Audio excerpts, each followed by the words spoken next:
네, 오늘 우리에게 주시는 하나님의 말씀 마태복음 7장 1절부터 5절까지입니다. 오늘 우리에게 주신 하나님의 말씀 마태복음 7장 1절부터 5절까지 신약 9쪽입니다. 우리 함께 한 목소리로 읽겠습니다. 비판을 받지 아니하려거든 비판하지 말라. 너희가 비판하는 그 비판으로 너희가 비판을 받을 것이요 너희가 헤아리는 그 헤아림으로 너희가 헤아림을 받을 것이니라. 어찌하여 형제의 눈 속에 있는 티는 보고 내 눈 속에 있는 들보는 깨닫지 못하느냐. 보라, 내 눈 속에 들보가 있는데 어찌하여 형제에게 말하기를 나로 내 눈 속에 있는 티를 빼게 하려 하겠느냐.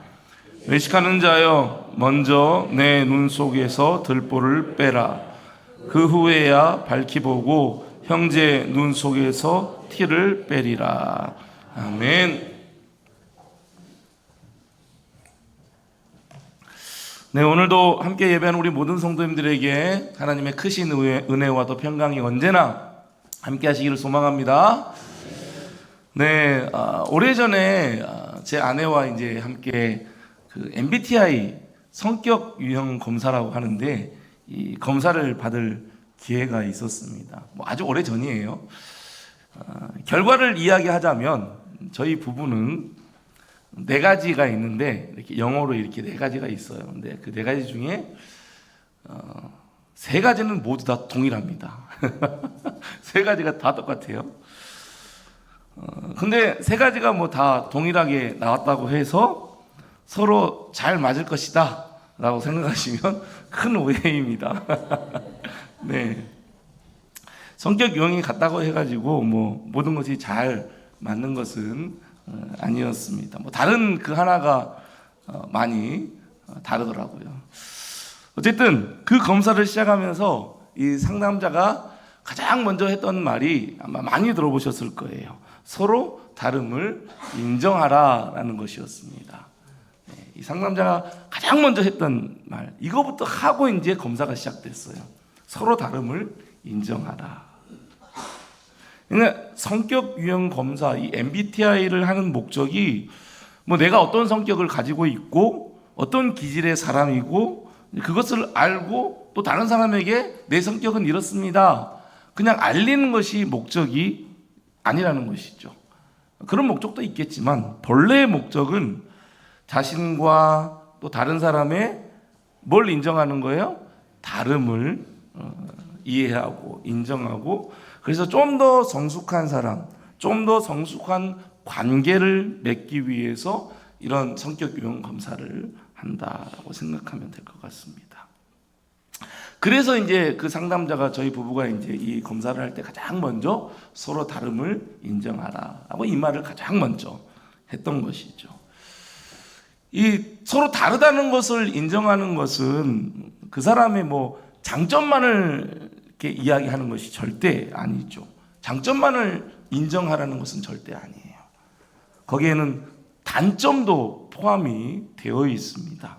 그러니까 다른 사람의 단점도 이해하고 그것을 인정하고 받아줘야 한다는 것이죠.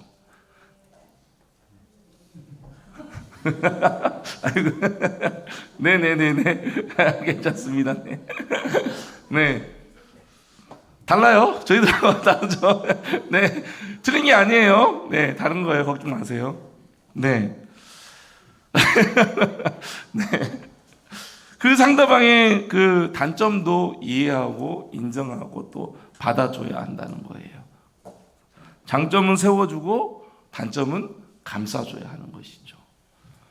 그런데 그 반대의 경우가 많다는 거예요. 나의 장점은 더 드러내려고 하고 또 상대방의 단점은 또 지적하면서 깎아내리고 고치려고 하고 하는 그러한 모습들이 있다는 것이죠.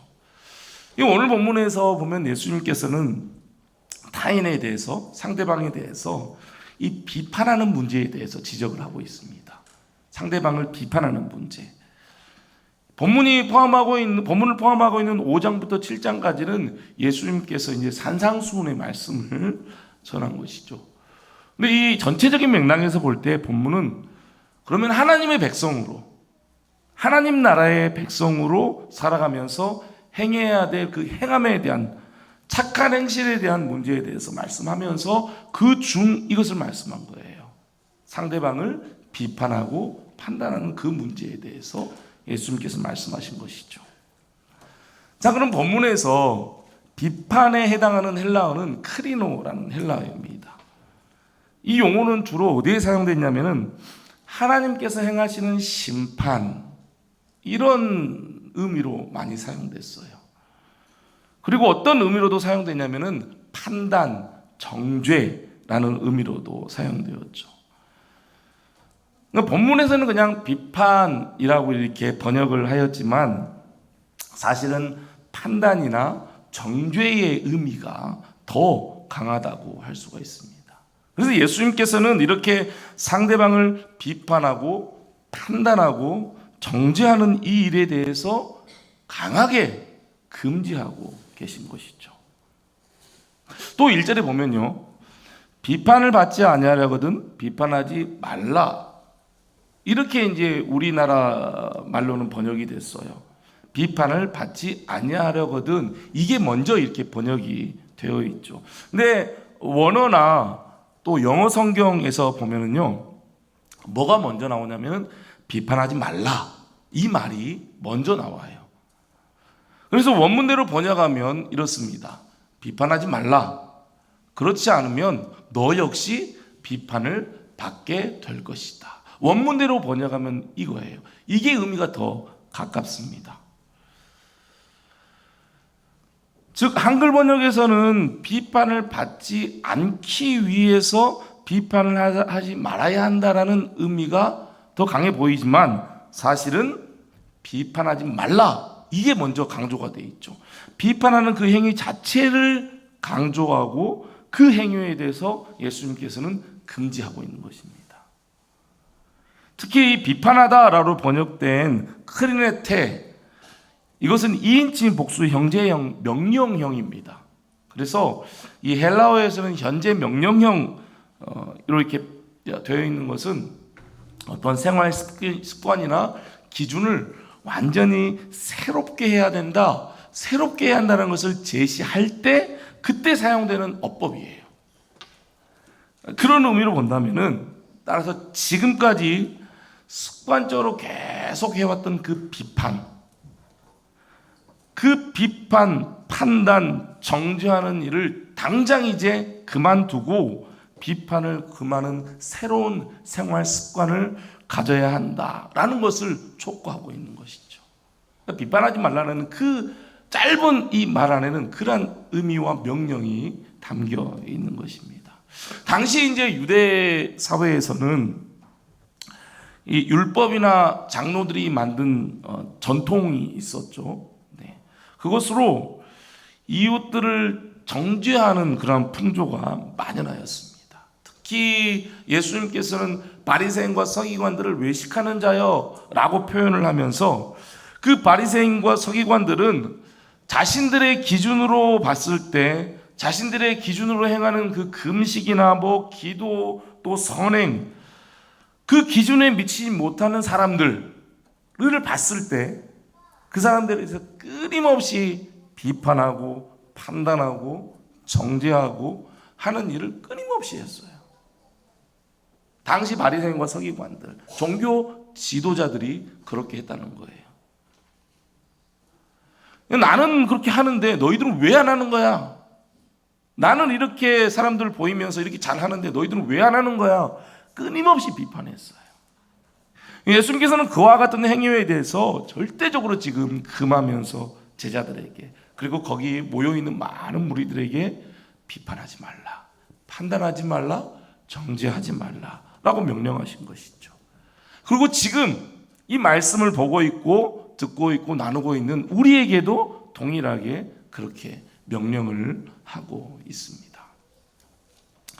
이 남서울 은혜교회 홍정길 원로 목사님께서 오늘 본문으로 이렇게 설교를 하시던 중에 모간 블레이즈라는 사람이 쓴 글이라고 하면서 이런 말을 이제 인용을 하면서 이렇게 설교 중에 이런 말을 하였습니다. 지금 읽어드린 이 내용은 이제 모간 브레이즈라는 사람이 쓴 글이에요. 나는 치명적인 타격을 가할 수 있는 힘과 기술이 있다. 나는 상대방을 죽이지 않고도 승리할 수 있다. 나는 가정과 국가 그리고 어떤 조직도 파괴할 수 있고 수많은 사람을 파멸시킬 수 있다. 나는 바람의 날개를 타고 여행한다. 아무리 순결한 사람이라도 내게는 무력하고 아무리 깨끗한 사람이라도 내게는 더럽다. 나는 바다보다 더 많은 노예를 거느리고 있으며 나는 결코 망하지 않으며 결코 용서하지 않는다. 내 이름은 뭐라고요? 비난이다.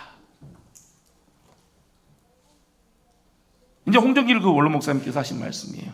현대 사회의 비난은 말 또는 글을 넘어서 인터넷으로 방송으로 퍼져나갑니다.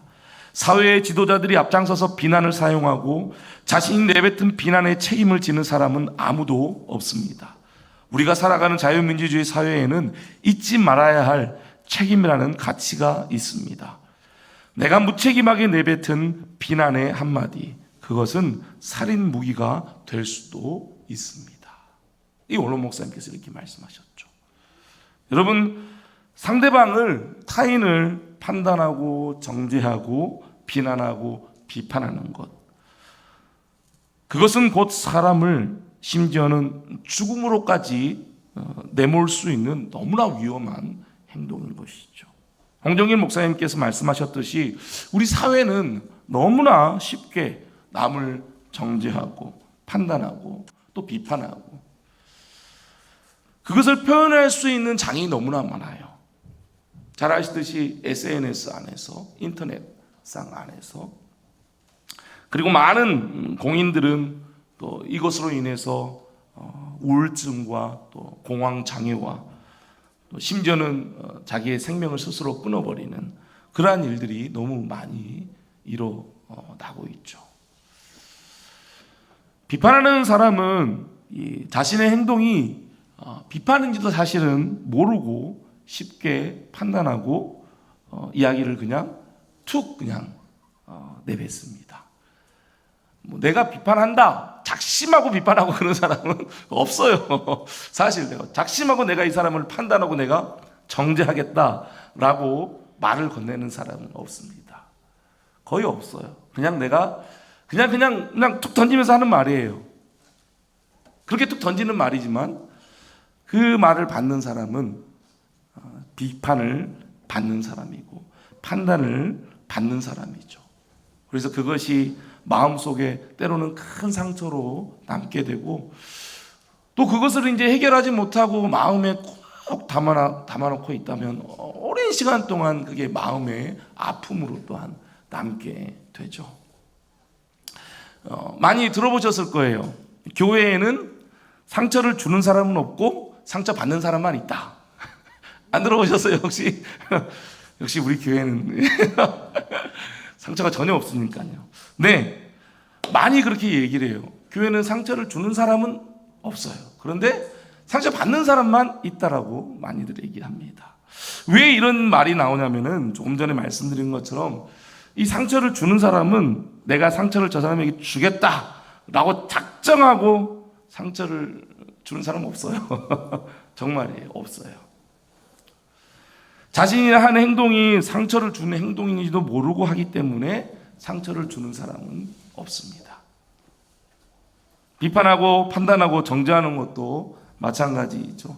바리새인과 그 서기관들, 당시 유대 종교 지도자들, 그들은 판단하고 정죄하는 그 행동이 잘못된 행동이라는 사실을 전혀 모르고 있었습니다. 오히려 자신들이 하는 행동이 옳은 행동이라고 알고 있었어요. 그렇게 알고 있었어요. 정당하다고 생각하기 때문에 자신들의 그 기준에 맞지 않는 그 사람들에 대해서 너 왜 그렇게 행동해? 라고 비판하고 판단하고 정죄를 했던 것이죠. 그러니까 나의 기준으로 생각할 때 저 사람의 행동은 맞지 않아. 그렇기 때문에 내가 이야기를 해서 저 사람 고쳐야 돼. 이러한 생각으로 상대방에게 여러 가지 이야기를 하죠. 그렇다면 자신의 입장에서는 그 말이 어때요? 정당합니다. 자신의 입장에서는 그 말이 맞아요. 하지만 그 말을 듣는 상대방의 입장에서는 그 사람은 분명 뭘 받고 있어요? 판단을 받고 있죠. 비판을 받고 있고 판단을 받고 있고 정죄를 받고 있다고 받는 사람은 그렇게 생각이 당연히 들게 되죠.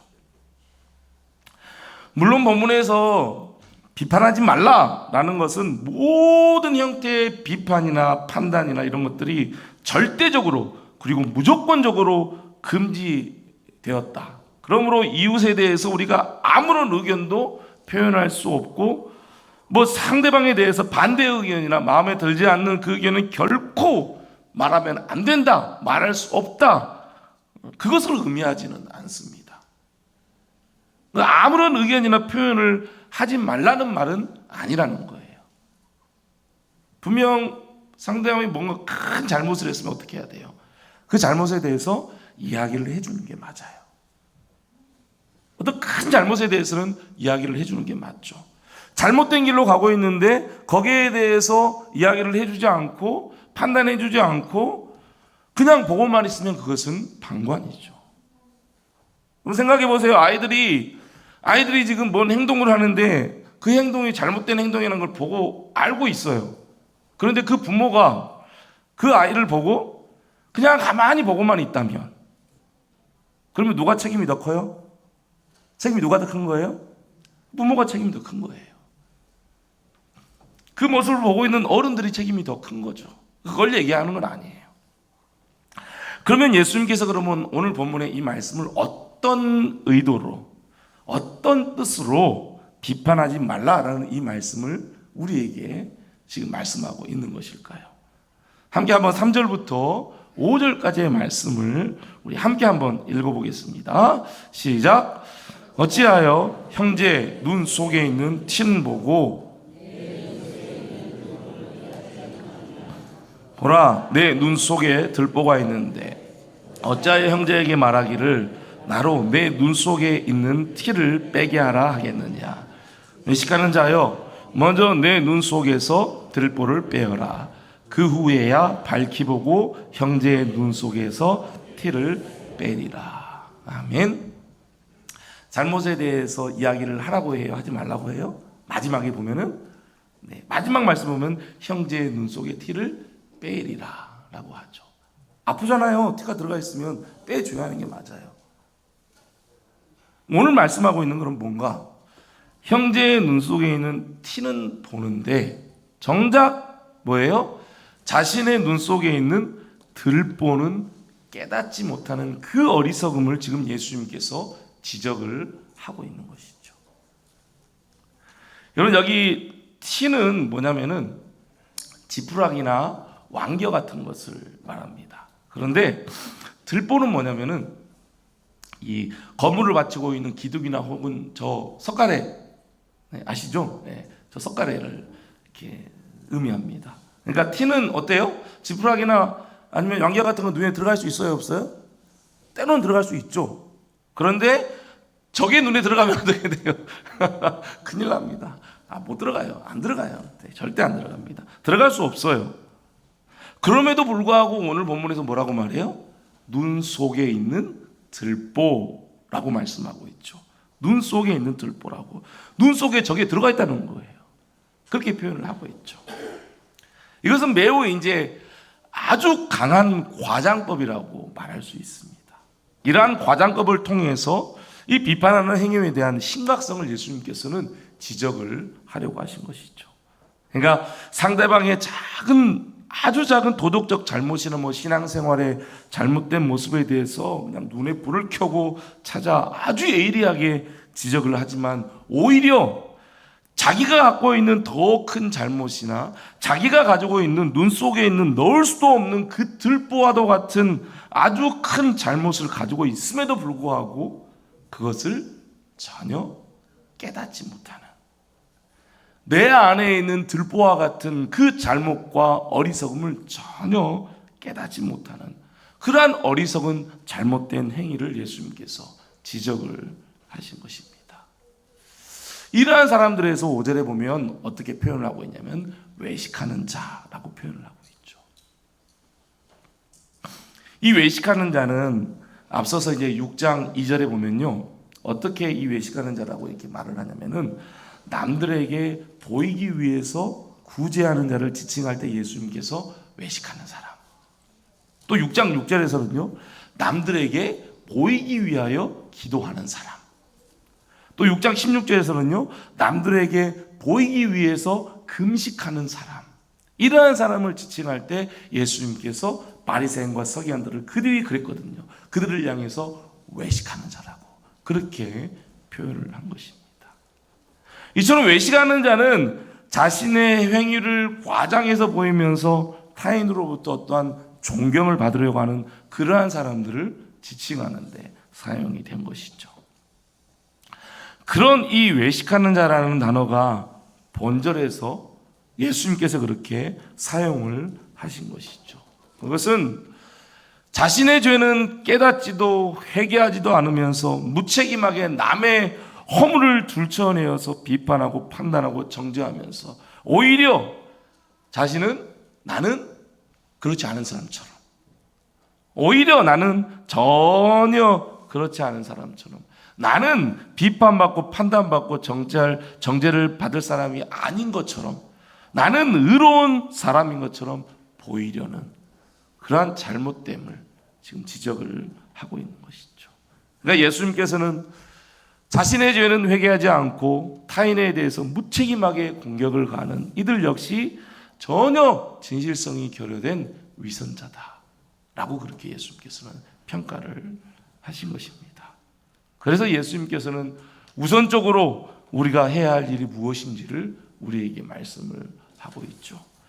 5절 말씀이에요. 5절에 이렇게 말씀하고 있죠. 함께 한번 읽어볼까요? 시작. 먼저 내 눈 속에서 들보를 빼어라.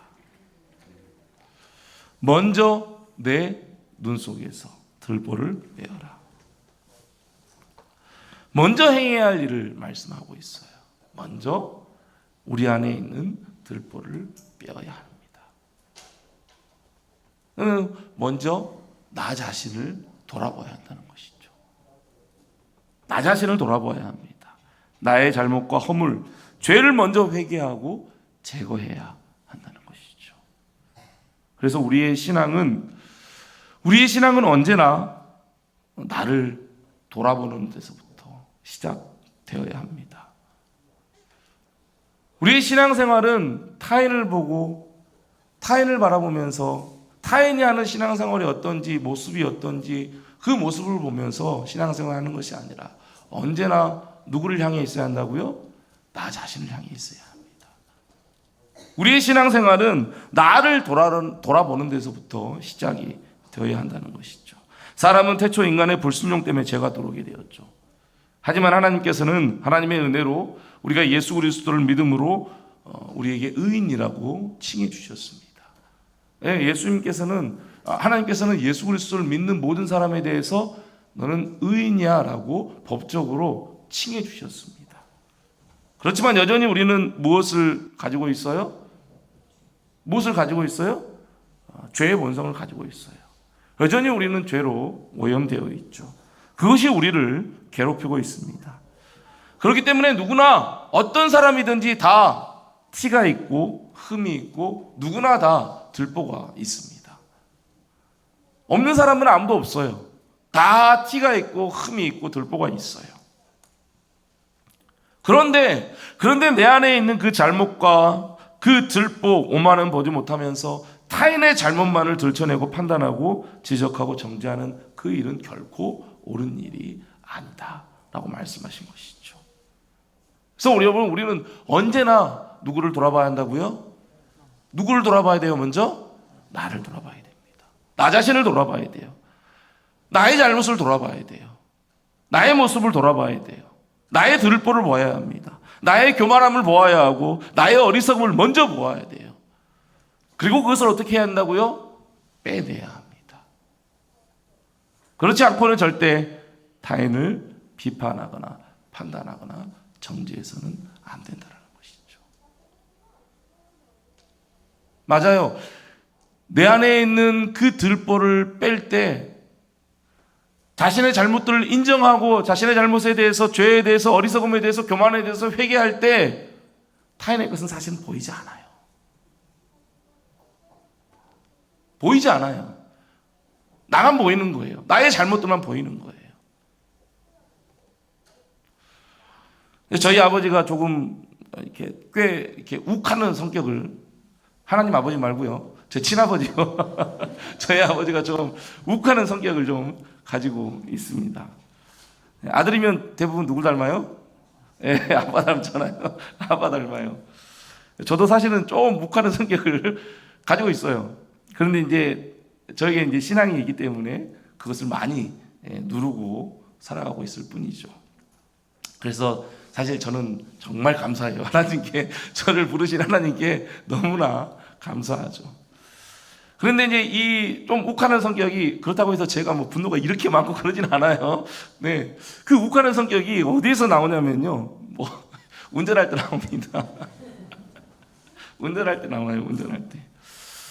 상대방이 조그만 이게 정상적인 운행에 좀 방해되거나 하면은 이렇게 막 클락션 꽉 울리거나 하는 일을 합니다. 아마 제 아내가 가장 잘 알죠. 한 예를 들자면은 신호등이 없는 이렇게 삼거리가 있잖아요. 삼거리가 있으면은 삼거리에서 이제 차 이렇게 멈춰서 좌회전을 하려고 대기를 하고 있어요. 그러면은 이쪽에서 차가 이렇게 직진하는 차가 오면 어떻게 해야 돼요? 기다려야 되잖아요. 좌회전차가 기다려야 되잖아요. 그래서 한참 이제 오고 있으니까 기다리고 있어요. 기다리고 있는데 그 차가 거의 다 와가지고 우회전 깜빡이를 켜는 거예요. 그리고 우회전을 해버리는 거예요.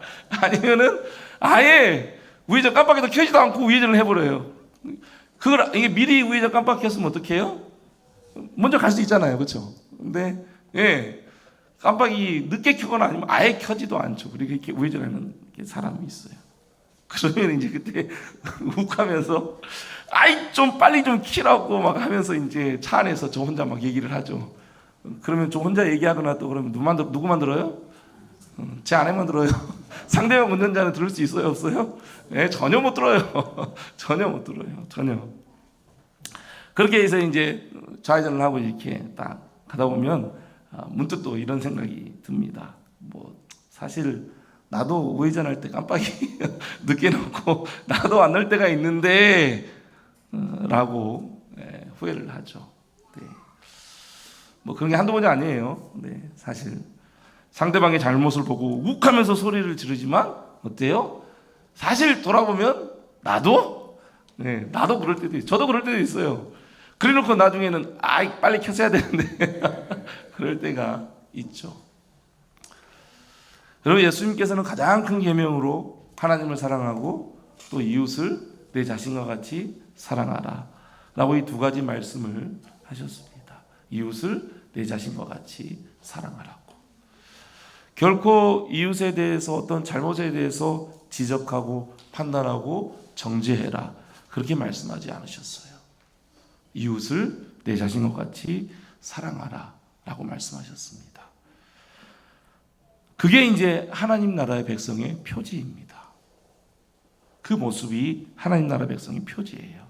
하나님 나라의 백성은 먼저 나 자신을 돌아봐야 하고 나의 잘못과 어리석음을 깨닫고 회개하고 나의 들보를 먼저 빼야 합니다. 그것이 우선이죠. 만약 그렇지 않고 남을 비판하고 판단하고 정죄하는 그 사람은 어떻게 되는가? 아주 무서운 말씀을 우리에게 하고 있습니다. 2절 말씀이에요. 같이 한번 읽어보겠습니다. 너희가 비판하는 그 비판으로 너희가 비판을 받을 것이요 너희가 헤아리는 그 헤아림으로 너희가 헤아림을 받을 것입니다. 아멘. 무서운 경고죠. 무서운 경고의 말씀이에요. 왜냐하면 우리가 비판하고 판단할 때 그 비판하고 판단하는 우리 또한 비판을 받게 되고 판단을 받게 되기 때문입니다. 그렇게 우리를 비판하고 판단하는 분이 계시기 때문이에요. 로마서 2장 1절부터 3절에 보면은 이렇게 말씀하고 있어요. 그러므로 남을 판단하는 사람아, 누구를 막론하고 내게 핑계하지 못할 것은 남을 판단하는 것으로 내가 너를 정죄함이니 판단하는 내가 같은 일을 행함이니라.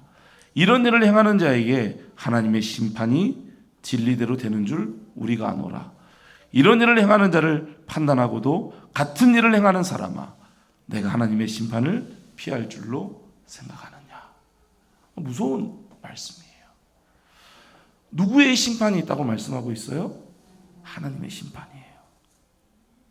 하나님의 심판입니다. 우리가 타인에 대해서, 성도에 대해서, 상대방에 대해서 판단하고 비판하고 정죄할 때 하나님께서는 동일하게 공의로 진리로 우리를 판단하십니다. 우리를 심판하십니다. 오직 전지전능하시고 거룩하신 하나님만이 공의와 정의대로 판단하시고 죄를 정죄할 자격을 지니신 심판주이십니다. 하나님만이 하실 수 있어요. 하나님만이 그렇게 하실 수 있어요. 그런데 만약 우리가 비판하고 판단하고 정죄한다면 그것은 하나님께서 해야 할 일, 하나님께서 있어야 할 자리에 누가 있는 거예요? 그 자리에 누가 있는 거예요? 판단하는 그 사람이 있는 거예요. 비판하는 그 사람이 그 자리에 있어버리는 거죠. 비판하고 판단하고 정죄하는 내가 그 자리에 있는 것이죠. 자신도 똑같은 죄인임에도 불구하고 다른 사람을 정죄함으로 자신은 의인인 양 외식하는 그 행위는 바로 하나님께 대한 월권 행위이고 교만한 행위였다는 것이죠. 교만한 죄라는 것입니다. 단순히 그 사람에게 상처를 주고 마음을 나쁘게 하는 것, 단순히 그런 일이 아니라는 거예요. 상대방을 판단하고 비판하고 정죄하는 그 일은 내가 하나님의 그 심판 자리에 앉아가지고 내가 하나님처럼 그 사람을 판단하는, 내가 하나님이 돼서 하나님께 월권 행위를 하는 거예요. 교만이죠. 교만한 행위라는 것입니다. 그 모습에 대해서 하나님께서 심판하신다는 거예요. 야고보서 4장 11절부터 12절에 이렇게 말씀합니다. 형제들아 서로 비방하지 말라. 형제를 비방하는 자나 형제를 판단하는 자는 곧 율법을 비방하고 율법을 판단하는 것이라. 내가 만일 율법을 판단하면 율법의 준행자가 아니요 재판관이로다. 입법자와 재판관은 오직 한 분이시니 능히 구원하기도 하시며 멸하기도 하시느니라. 너는 누구이기에 이웃을 판단하느냐. 입법자와 재판관은 오직 한 분 하나님이시라는 것입니다. 우리는 결코 사람을 판단하거나 정죄할 수 없고 비판할 수 없습니다.